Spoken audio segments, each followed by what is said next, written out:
नमस्कार मेरे प्यारे विद्यार्थी। मैं आर के झा आप सभी का स्वागत करता हूं आपके अपने यूट्यूब चैनल छात्र आश्रम पे। तो यहाँ जो क्रैश कोर्स आप लोगों का स्टार्ट किया गया था, तो उसमें जो है पीछे हमने मैथमेटिक्स का जो है आपको चैप्टर दो चर वाले रैखिक समीकरण का 3.3 जो तीसरा चैप्टर था उसे हमने खत्म कर दिया। तो जो है अब जो है साइंस आपका अगला चैप्टर स्टार्ट होगा। तो साइंस का अब तीसरा चैप्टर स्टार्ट होने जा रहा है। तीसरा चैप्टर जो है जिसका नाम है धातु एवं अधातु, ये आपका तीसरा चैप्टर है जिसका अगला नाम क्या है, धातु एवं अधातु। यानी साइंस में तीसरा चैप्टर जब आप एनसीईआरटी खोलिएगा तो वहाँ पे आपको ये चैप्टर देखने को मिलेगा, धातु और अधातु। ये बोर्ड के परिप्रेक्ष्य में बहुत ही महत्वपूर्ण है, बहुत सारे क्वेश्चन इससे डायरेक्ट पूछे जाते हैं। तो जो है इस चैप्टर को हम क्या करते हैं, आपको ये शॉर्ट नोट्स हमने यहाँ तक बना करके दे दिया है। बस एक स्लाइड और आपका नोट्स होगा, जो एक ये स्लाइड हुआ, एक बोर्ड ये हुआ और एक बोर्ड और होगा, इसमें आपका नोट्स खत्म हो जाएगा। तो ये बिल्कुल शॉर्ट्स में आपको क्या किया है, नोट्स बना करके दिया गया है। अब एग्जाम आपका बहुत कम समय बचा हुआ है। अब जो है क्रैश कोर्स में आपको एकदम शॉर्ट में नोट्स बना के दिया जा रहा है, जो आप तुरंत क्या कर सकते हैं, रिवीजन करके और एग्जाम दे सकते हैं। तो आप इसे क्या करिए, या तो लिखिए या स्क्रीनशॉट लेकर के भी आप रख सकते हैं। तो इसे लिख करके आप बहुत कम समय में क्या कर सकते हैं, रिवाइज कर सकते हैं। तो चलिए देखिए, चैप्टर स्टार्ट करते हैं, धातु एवं अधातु।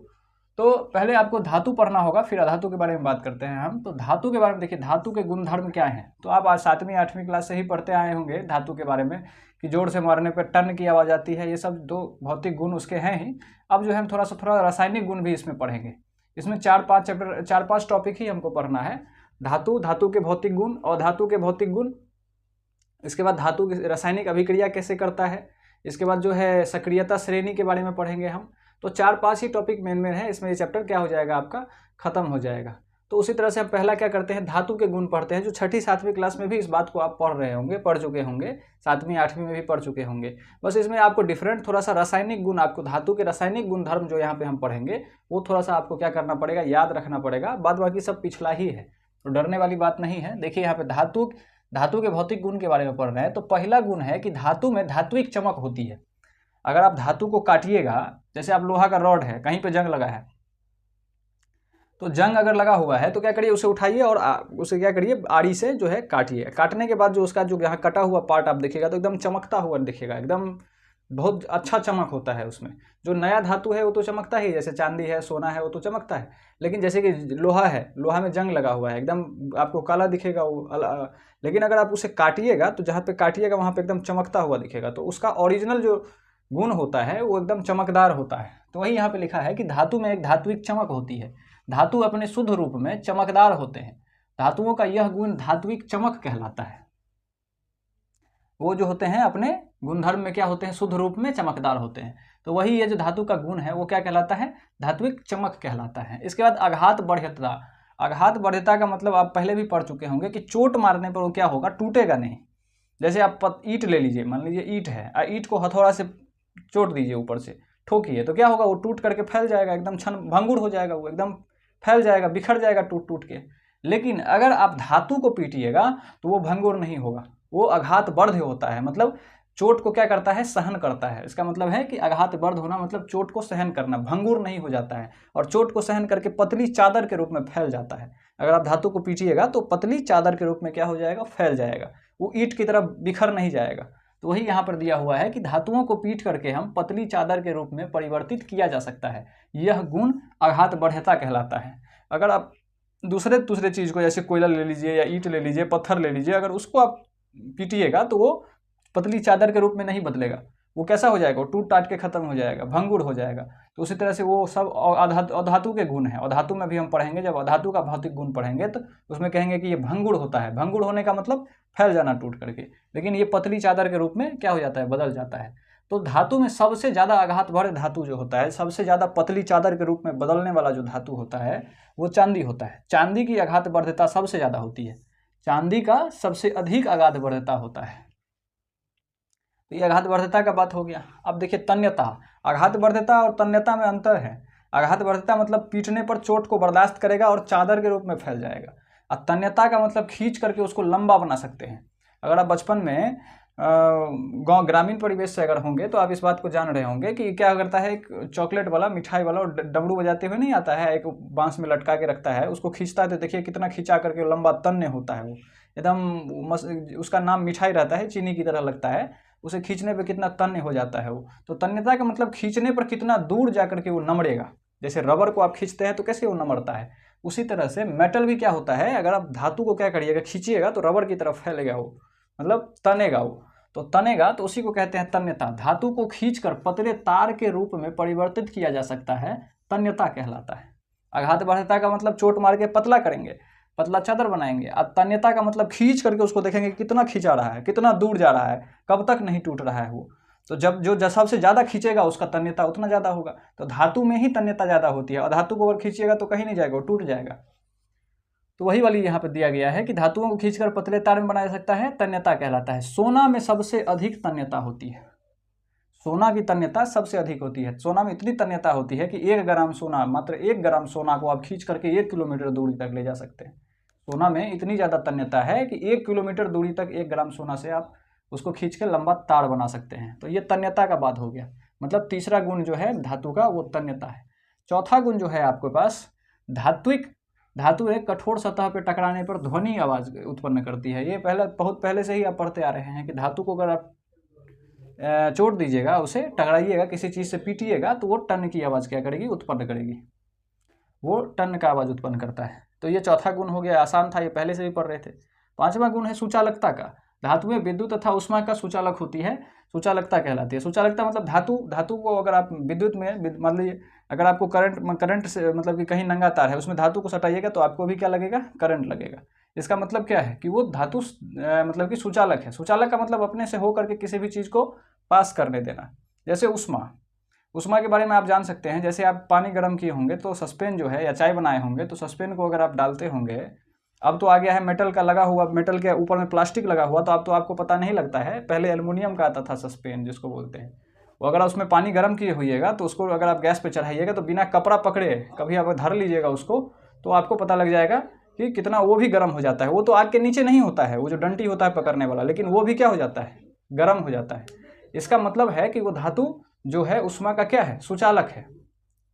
आग के नीचे तो वो उसका सस्पेन है, और उसका जो डंटा है वो भी क्या हो जाता है, उस आग के साथ साथ गर्म हो जाता है। मतलब ऊष्मा वहाँ से सुचालकता के कारण चल करके क्या आ जाती है, उस डंटा में आ जाती है, और उस डंटा को पकड़ने पे आपको गर्म लगता है। तो इसीलिए कपड़ा लगा करके पहले, अभी भी वो सस्पेन जो अगर गाँव में जाइएगा तो एल्युमिनियम का चलता है, तो वो कपड़ा लगा करके ही उतारा जाता है। तो धातु जो है वो क्या होता है, बिजली और ऊष्मा दोनों, विद्युत और ऊष्मा दोनों का क्या होता है, सुचालक होता है। उस तरह से बिजली में भी अगर आप उससे करंट होकर के पास करिएगा तो आपको क्या लगेगा, झटका लगेगा। इसीलिए मेटल के जो अगर आप पिलास देखते होइएगा, जो मिस्त्री होता है वो लोहा का पिलास लेकर के बिजली ठीक करने जब आता है तो उसको देखिएगा ऊपर में प्लास्टिक का लगा होता है। अगर वो ना लगा हो तो बिजली मिस्त्री वो काम नहीं कर पाएगा, उसे करंट लग जाएगा। तो प्लास्टिक ऊपर से लगा दिया जाता है। जो प्लास्टिक जो होता है वो विद्युत का सुचालक ना होकर के कुचालक होता है, तो वो रोक देता है।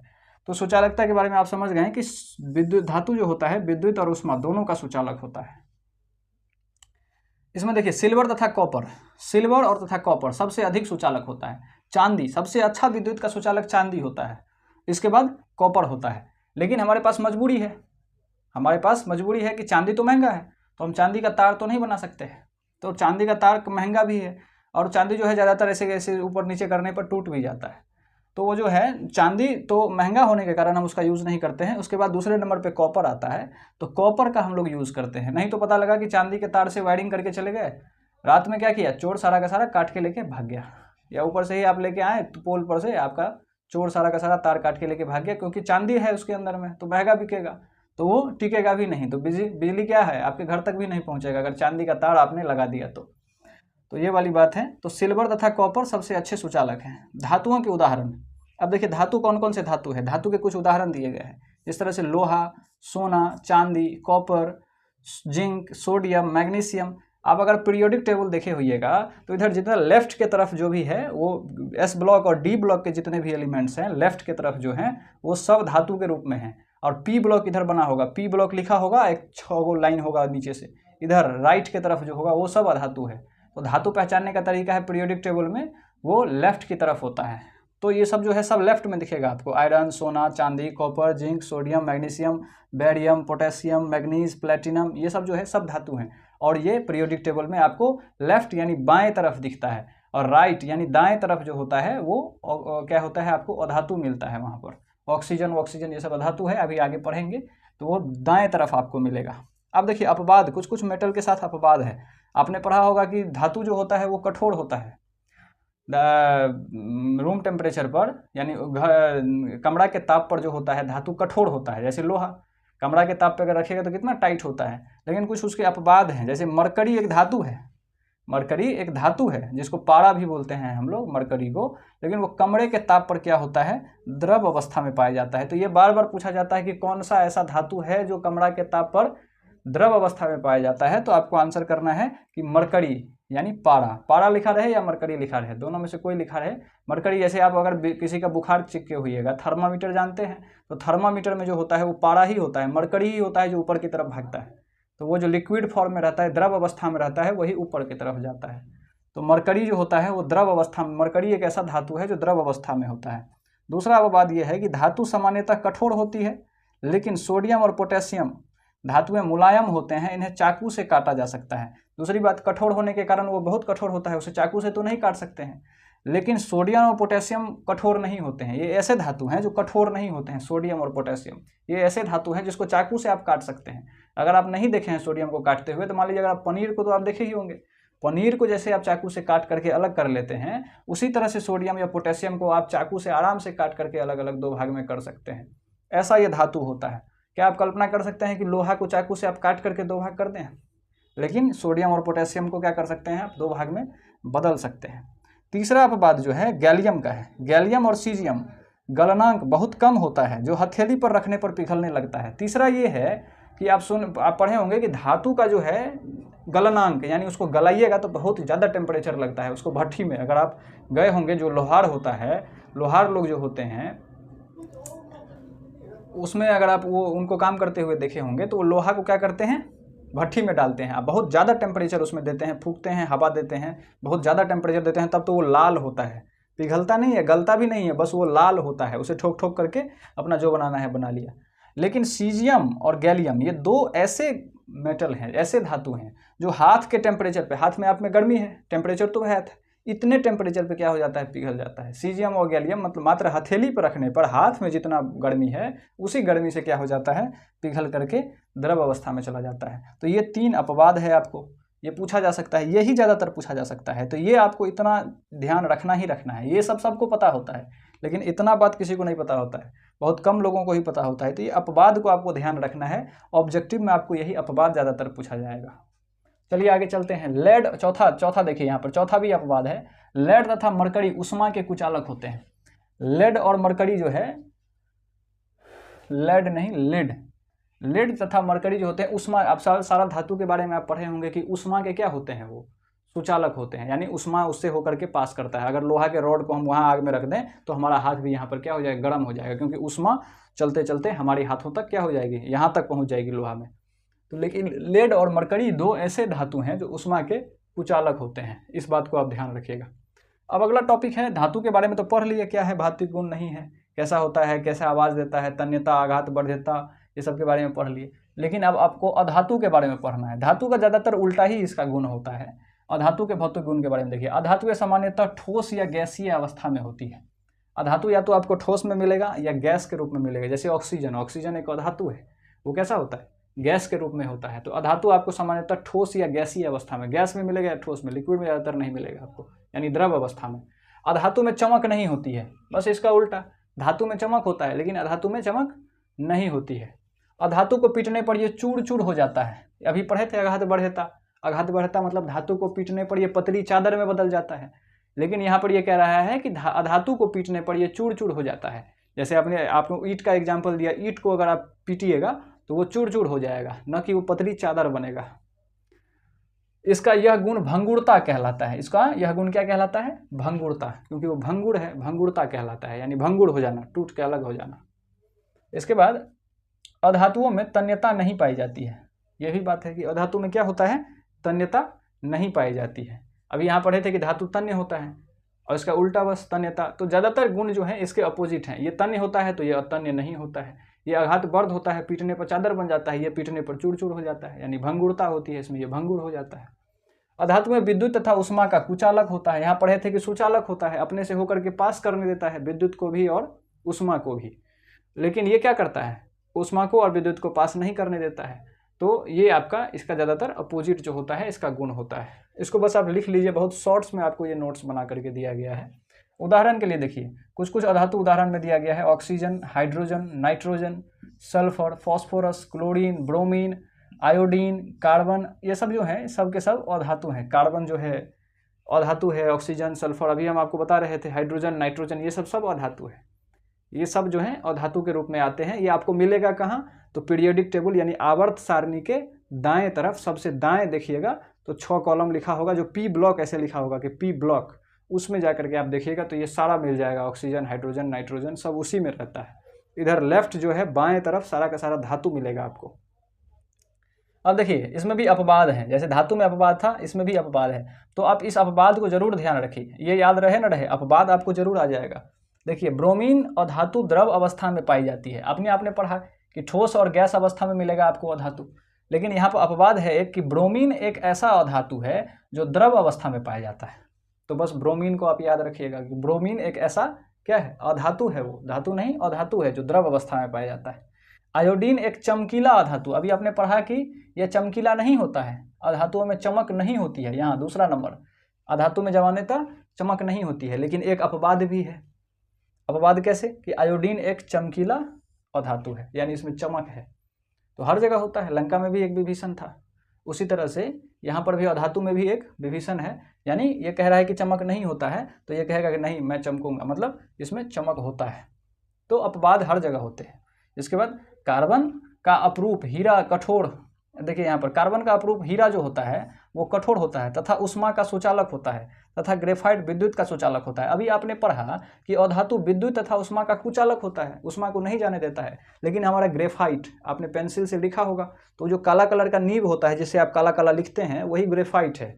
वो क्या होता है? विद्युत का सुचालक होता है। अगर आपको प्रैक्टिकल करना है तो कुछ नहीं करिए, पेंसिल को छील दीजिए दोनों तरफ से, और बिजली का बोर्ड होगा ही, घुसा करके देखिएगा, उसको हाथ से लगाइएगा, देखिए करंट मारता है कि नहीं, तो मारेगा आपको करंट, नहीं करिएगा। तो ये जो है ग्रेफाइट जो होता है वो उष्मा का क्या होता है? सुचालक होता है, विद्युत का सुचालक होता है। और ये कार्बन का अपरूप हीरा जो होता है कठोर होता है तथा उष्मा का सुचालक होता है।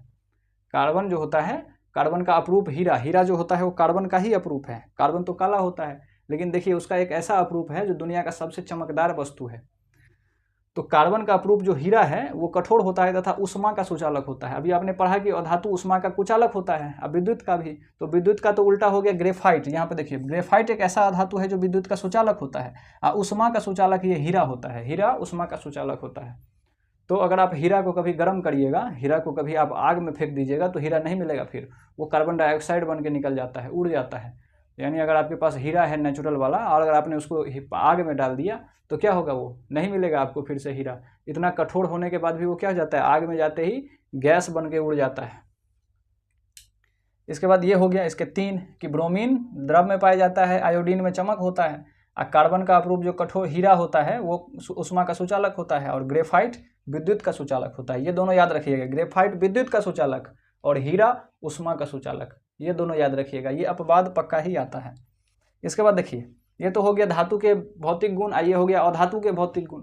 तो ये तो पहले से भी आप पढ़ते आ रहे हैं, धातु अधातु चैप्टर में, तो ये तो आपको पहले भी मिला होगा, ये तो कॉमन है, फिर से बता दिया गया। नया आपको ये देखने को मिल रहा है कि धातुओं के रासायनिक गुणधर्म, रासायनिक गुण क्या क्या है, मतलब कौन कौन से कैसे कैसे ये रिएक्शन करता है, अलग अलग चीज़ों में डालने पर ये क्या करता है? अभिक्रिया करता है, कुछ से कुछ अभिक्रिया करके तीसरा प्रोडक्ट बना लेता है, उत्पाद दूसरा बना लेता है। तो किसके साथ मिलकर के ये क्या बनता है उसको देखते हैं।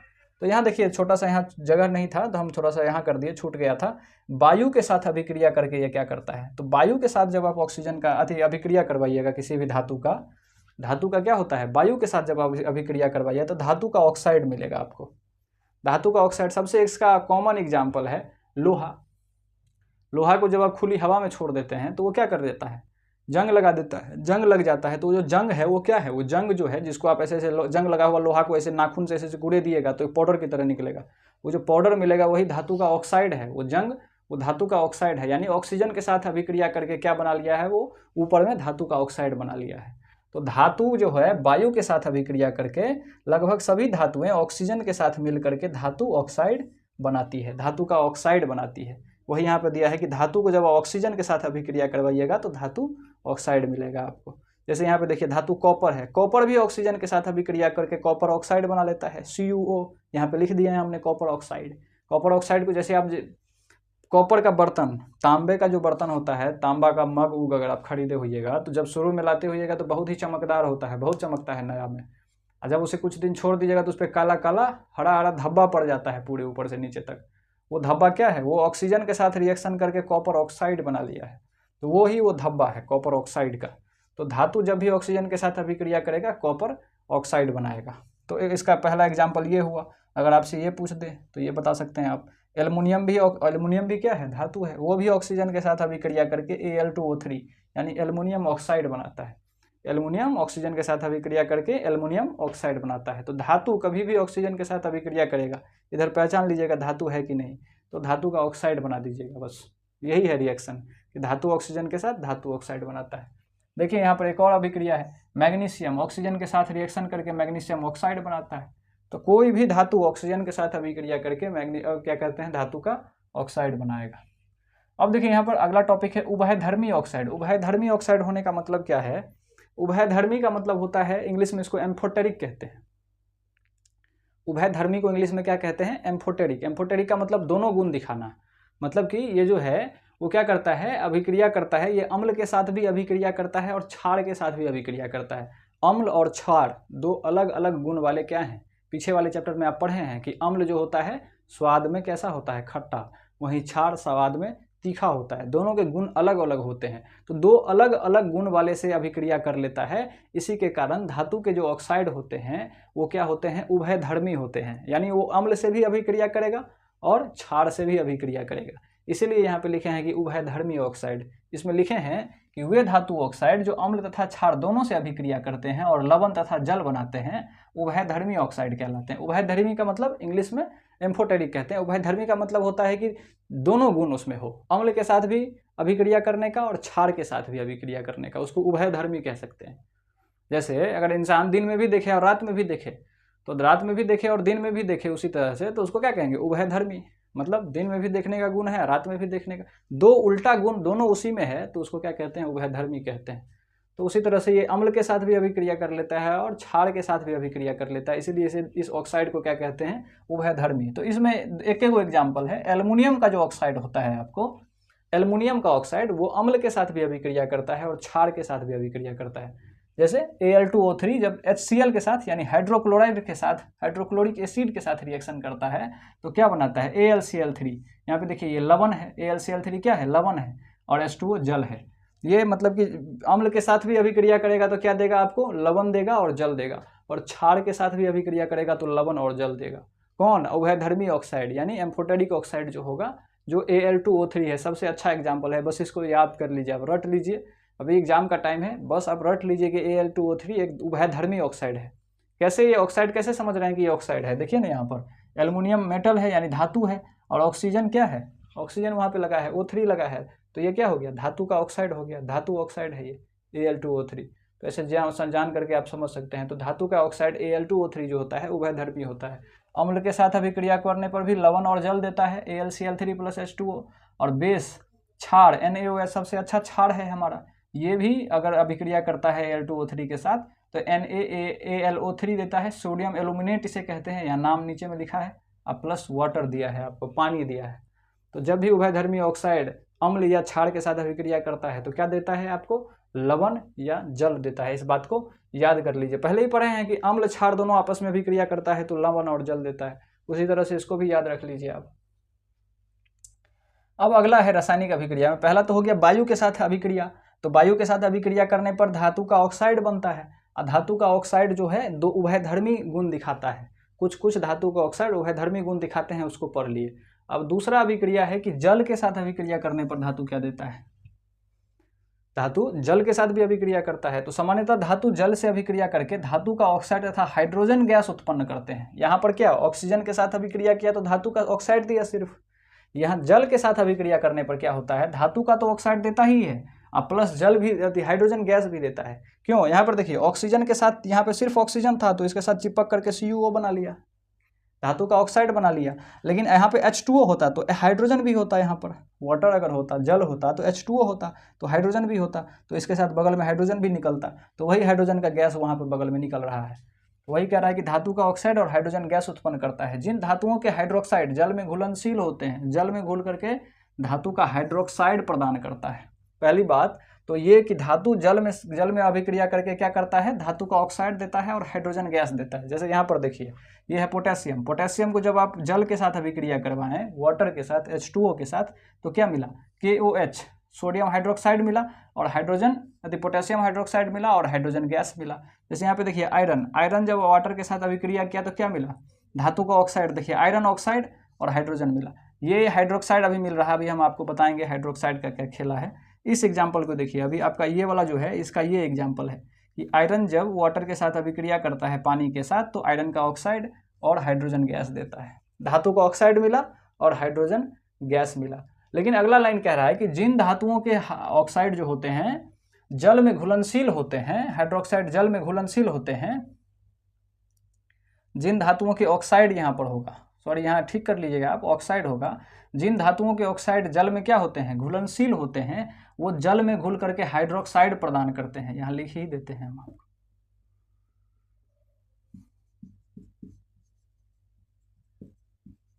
जिन धातु के ऑक्साइड जो होते हैं वो जल में, जैसे कि आपने क्या किया, पानी में क्या करते हैं, मेटल को यानी धातु को क्या किया, अभिक्रिया करवाया, पानी के साथ धातु का क्या करवाया आपने, अभिक्रिया करवाया, तो आपको क्या मिला, धातु का ऑक्साइड मिला, मिलेगा उस साइड जा करके। और वो धातु का ऑक्साइड क्या होता है, वो फिर पानी में क्या कर लेता है, अभिक्रिया कर लेता है। जो आपका धातु का ऑक्साइड वो पानी में बना है, वो धातु का ऑक्साइड फिर से पानी में अभिक्रिया कर लेता है, यानी वो पानी में अभी घुलनशील होता है, तो पानी में फिर से वो घुल करके क्या दे देता है, हाइड्रोक्साइड दे देता है। ऑक्साइड ना दे करके हाइड्रोक्साइड दे देता है वो। तो वही यहाँ पर KOH लगा हुआ है, हाइड्रोक्साइड OH लग जाए तो उसको हाइड्रोक्साइड कहते हैं। और सीधे ऑक्सीजन जुड़ा हुआ है, जैसे यहाँ पे O4 लगा है तो उसको ऑक्साइड बोलते हैं। तो यहाँ पे देखिए पोटेशियम वाटर के साथ अभिक्रिया करके क्या दिया, हाइड्रोक्साइड दिया, पोटेशियम हाइड्रोक्साइड, यानी OH जुड़ गया ना, तो इसको हाइड्रोक्साइड कहते हैं, प्लस हाइड्रोजन गैस दिया। यहाँ पर वही बात यहाँ पर भी है, कैल्शियम, कैल्शियम जब वाटर के साथ रिएक्शन करता है तो पहले कैल्शियम ऑक्साइड बनाता है, CaO, वो तो वही बर्तन में मिला हुआ है, उसको फिर से पानी मिल गया, तो फिर से वो CaO क्या कर लेता है, उसी पानी के साथ अभिक्रिया करके CaOH का होल ट्वाइस बना लेता है, जो चूना होता है, जो पोतते हैं हम लोग, कैल्शियम हाइड्रोक्साइड। तो वो जो CaO बनता है, कैल्शियम ऑक्साइड, वो उसी पानी के साथ अभिक्रिया करके कैल्शियम हाइड्रोक्साइड बना लेता है। यहाँ पर देखिए CaOH का होल ट्वाइस, तो OH जिसके साथ भी जुड़ जाएगा उसके नाम में हाइड्रोक्साइड लगा देंगे। जैसे पोटेशियम के साथ हाइड्रोजन OH जुड़ गया तो पोटेशियम हाइड्रोक्साइड हो गया, कैल्शियम के साथ OH जुड़ गया तो कैल्शियम हाइड्रोक्साइड हो गया। ये याद रखिएगा, ऑक्सीजन रहता तो ऑक्साइड बोलते, और प्लस H2 गैस देता है। तो ये बात आप समझ गए होंगे कि हाइड्रोक्साइड कब देता है और ऑक्साइड कब देता है, ये एक रिएक्शन से। एक लास्ट लाइन यहाँ पर लिखा हुआ है कि कैल्शियम तथा मैग्नीशियम जल के साथ अभिक्रिया करने पर तैरने लगते हैं। कैल्शियम तथा मैग्नीशियम जब जल के साथ अभिक्रिया करता है तो वो क्या करने लगता है, तैरने लगता है, क्योंकि हाइड्रोजन गैस के बुलबुले धातु के साथ चिपक जाते हैं। जैसे कैल्शियम और मैग्नीशियम को जब आप जल के साथ अभिक्रिया करवाइएगा, तो अभी आपने पढ़ा है कि मेटल जल के साथ अभिक्रिया करके हाइड्रोजन गैस देता है। अभी आपने पढ़ा है कि धातु का ऑक्साइड और हाइड्रोजन गैस देता है। तो आपने मेटल को उसमें घुलाया, धातु को उसमें घुलाया, तो हाइड्रोजन गैस का जो बुलबुला उसमें से निकलता है, वो बुलबुला उसी धातु पर जाके चिपक जाता है। वो धातु, वो जो हाइड्रोजन गैस का बुलबुला है उसी धातु पर जाके चिपक जाता है। तो अगर आपके मतलब कि अभी मान लीजिए कि अगर आपके साथ कोई वायु का गोला चिपक जाए तो आप पानी में क्या करिएगा, तैरने लगे। जैसे हवा भरा हुआ ट्यूब पे अगर आप बैठ गए तो कैसे पानी में तैरने लगते हैं। हवा से भरा हुआ ट्यूब जो रहता है, अगर आप उस पर बैठे हुए हैं तो पानी में तो डूबिएगा नहीं, आप तैरने लगिएगा। वही भांज इसके साथ होता है। वो जो हाइड्रोजन का गैस नीचे से आ रहा है, हाइड्रोजन का बुलबुला, वो मेटल के साथ जाकर के चिपक जाता है। अब मेटल के साथ चिपक गया तो क्या हो गया, 9 वाला भांज हो गया उसके साथ। तो वही क्या करता है, मेटल ऊपर में आकर के तैरने लगता है। वही बात यहाँ दिया है कि कैल्शियम तथा मैग्नीशियम जल के साथ अभिक्रिया करने पर तैरने लगते हैं, क्योंकि हाइड्रोजन गैस बुलबुले धातु के साथ चिपक जाते हैं। तो वही दिया कि कैल्शियम मैग्नीशियम जल के साथ अभिक्रिया करके क्या करने लगते हैं, ऊपर ऊपर तैरने लगते हैं। क्यों? क्योंकि वो जो हाइड्रोजन गैस निकला है वो उसके साथ जाके चिपक गया है, तो वो उसको क्या कर रहा है, ऊपर ले जा करके तैरा रहा है, क्योंकि वो गैस है, गैस ऊपर जाएगा और तैराएगा। तो इस तरह से जो है आपको धातु का भौतिक गुण, अधातु का भौतिक गुण और धातु के रासायनिक गुण में आपको 2 रासायनिक गुण हमने आपको पढ़ा दिया। तो इस लेक्चर में जो है हम आपको इतना ही बता रहे हैं। अब अगले लेक्चर में क्या कर देंगे, इस चैप्टर को ख़त्म कर देंगे। तो इस लेक्चर में इतना ही है, बस इतना सा थोड़ा और थ्योरी आपको एक बोर्ड और लिख करके आएगा और ये लेक्चर क्या हो जाएगा, ये चैप्टर क्या हो जाएगा, ख़त्म हो जाएगा। तो बहुत ही शॉर्ट्स में आपको क्या किया गया है, बना करके आपको समझाया गया है। तो क्या करिए, आप इसे लिख लीजिए कॉपी पर, बहुत कम समय लगेगा, 10 मिनट दीजिएगा तो लिख लीजिए आप इसको। और लिख लेने के बाद इतना ही नोट्स आपको एग्जामिनेशन में काम आएगा। अब आपका जो 50 पन्ना का नोट्स है या 20 पन्ना या 25 पन्ना का जो नोट्स है वो एग्जाम में रिवीजन होने वाला नहीं है। अब आपको यही वाला नोट्स चाहिए जो एग्जाम में क्या हो सके, कम समय में रिवाइज हो सके। अगर आपका 2-2 पेज का नोट्स है और साइंस में टोटल मान लीजिए 10 चैप्टर है तो 10 दूना 20 पेज में सारा साइंस हो गया, जिसे आप 2-3 घंटा 4 घंटा में आराम से पढ़ सकते हैं।